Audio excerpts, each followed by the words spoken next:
Batman is probably one of the most iconic superheroes of all time, and if you're willing to put the amount of detail and effort into knowing about him, here's about this list about the top 5 best Batman animation films ever created.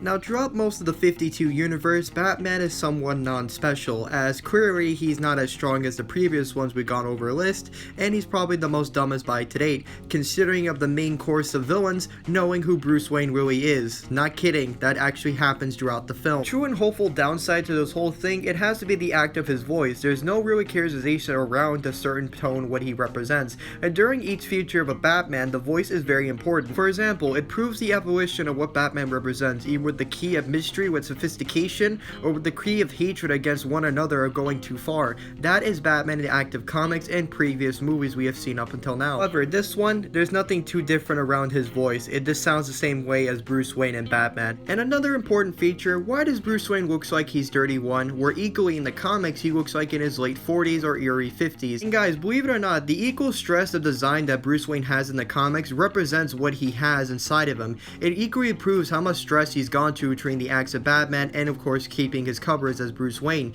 This allowed him to snap and go too much violence against on any foes he faced. So in each issue you didn't know if he was going to kill someone during any comic. That's what made the comic so interesting. However, in this one he just gave up. Probably wondering, why did I even put him on the list? Because guys, believe it or not, compared to the other cast members you can meet throughout the film, it is much more entertaining just watching Batman. We have Damian Wayne, who represents what his father went through during the earlier times of Batman, having endless anger and always stressed out by the hints of fighting. And not to mention, throughout the whole film, he slowly adapts into becoming the new hero of Gotham. Actually, if you pay attention, he's not too much anger, he's going easy on the criminals, and he actually is developing to becoming the new Batman of Gotham City. It actually was a quite good touch and formality of good writing. We have something like Dick Grayson, a man who's tired of living inside of the Batman shadow only to become his own superhero in his own light. But no matter what he has to come across, he's forced to wear the suit no matter if he likes it or not. This goes to show that how much people has to be forced into something for the greater good of mankind. I've struggled for years to get out of Bruce's shadow, to build a life for myself as far away from his world as possible. And the last thing I want is to be wearing this damn thing. We have Batwoman, a person who's been robbed from anything throughout her life, having her mother and sister perish by the hands of a car accident, and her father feeling endless guilt considering he was behind the wheel. But knowing of this concept, she wanted to become a superhero to prove that she wouldn't need other heroes to protect herself. That's why she became the Urge of Batwoman. This is a good feminism icon. I do see this becoming a real thing into reality. So New 52 Batman is pretty bad on Batman's part. However, compared to the other characters you meet throughout any film, I would rather say it's a masterpiece. On Return of the Joker is beloved for many reasons. You have major character arcs such as Barbara Gordon, Bruce Wayne, and of course the Joker himself. Except who would the Joker be?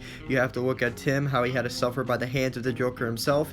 You have to witness against the amount of fear that Bruce Wayne first developed when he saw the Joker in front of him. I simply do love about this movie, it doesn't have to focus too much on comedical acts, especially about the hands of the Joker. It wants you to take it all serious, knowing how a job like this can get so crazy and not for you to have a good laugh by. And if that doesn't get you on the hook, maybe the intrigue of the atmosphere hand drawn by Bruce Timm himself and also directed by him will probably get you onto that hook pretty soon. And also the main distortion of the music in here in the background does match what's going around in such scenes like this. Only to know they put such a creative and detail into the music itself in certain scenes, it was very well done. The true effective scene what this movie reference is because of how dark the Joker can be if we're willing to torture a little boy just because of getting a good laugh. And though and ever, it only took 1 week to even break Robin. But I never really noticed how strong Tim Drake was otherwise when I saw this movie. Having the amount of strength and pain he's been through, he managed to overcome his temptation and fear to take down Joker. And there has been one scene that has been rather effective. It proved the intelligence and clever that Joker has against on Batman. And I won't go into much spoilers, but I would rather say you would not see it coming. By all means, Beyond Return of the Joker is a fantastic and dark film you can get around to no matter what mood you're in, so I highly recommend you go and watch it. In fact, watch all these movies. Quite honestly, when I first saw Gotham Knight Returns, I got somewhat hyped because main of the director and writer who made this film is Frank Miller. If his name manages to sound a bit familiar, he's responsible of All-Star Batman, he's also responsible of the creation of Sin City, and also in his early career he has wrote a few Marvel comics such as Daredevil, and he also wrote the roulette scene with Bullseye. Now, to the ancient dimension of what you see other people going around to, it was one of the first adaptations for Batman and Superman to fight one-on-one, and it was very well done in action in the comic book version and of course in the movie version as well. What even got me going was the depiction of Joker, how cold-blooded he could be to the fate of people in Gotham. And the iconic scene drew out most people and myself. I could acknowledge the fighting scene in the Tunnel of Love. I don't know about you guys, I thought it was very well depicted in execution, having Joker be able to take a batarang to the eyeball and having Batman giving her ribs right through the knife. It really got too brutal and to the extent of what this universe represented, including seeing the urge of people dying across of the major city. It just made it a bit pointless that Batman couldn't stop him anytime he could have. The mainstream of what I love about this movie is the main depiction of what Bruce Wayne went through throughout his life that made him to go more depressing than he was back then, and it really is a great depiction of what other people go through in their lives that decide to look back on it, having Batman losing his sons and also him being alone, having the Justice League go their separate ways but he can't able to go move on. It just gets more sadder and darker and no matter how you depicted it. Now, I know Attack on Arkham isn't solely based around the Dark Knight himself, but I can still count it as a Batman movie as he does have a huge cameo throughout the film.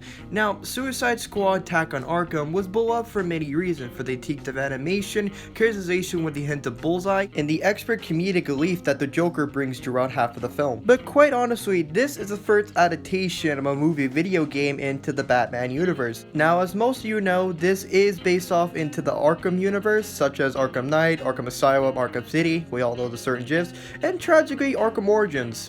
No matter what the peril is, I did get around to it how it did explain certain gifs and plot holes that the game didn't want to reference, and plus it is one of the most smartest Batman films I've seen to date. How Batman did figure out what was going around, considering all he had to do was look at one simple camera file. That's Moshel. He doesn't work Fridays. Neither does Farrak. That's the Thursday crew. This isn't live, they're broadcasting old footage. Something's wrong at Arkham.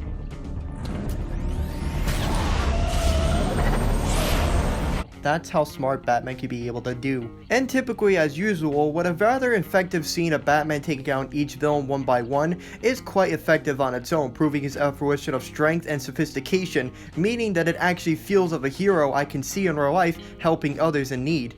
Under the Red Hood has a major popularity and cult following for the comic book with the same name, but when it was starting to get into a movie adaptation, many people were hyped, and people were also impressed by the visual effect when it came to the animation of fighting scenes, and of course with the facial animations that were actually hand-drawn back and forth. And no matter how you choose to judge the cast, I think they did an amazing job, as Bruce Greenwood as Batman, we also have Jensen Ackles as the Red Hood, last and certainly not least, John DiMaggio as the Joker. Now, the soft depiction of what makes this my favorite Batman film is basically of the progression of thinking that no matter what Batman can go through, it doesn't just affect him in his life, it affects the people also in his life as well. But justifiable of many people following the lead of Batman to keep other people safe is a heavy risk on its own. So it solely bases the main question, does Batman have any regret training of the act of the Robins?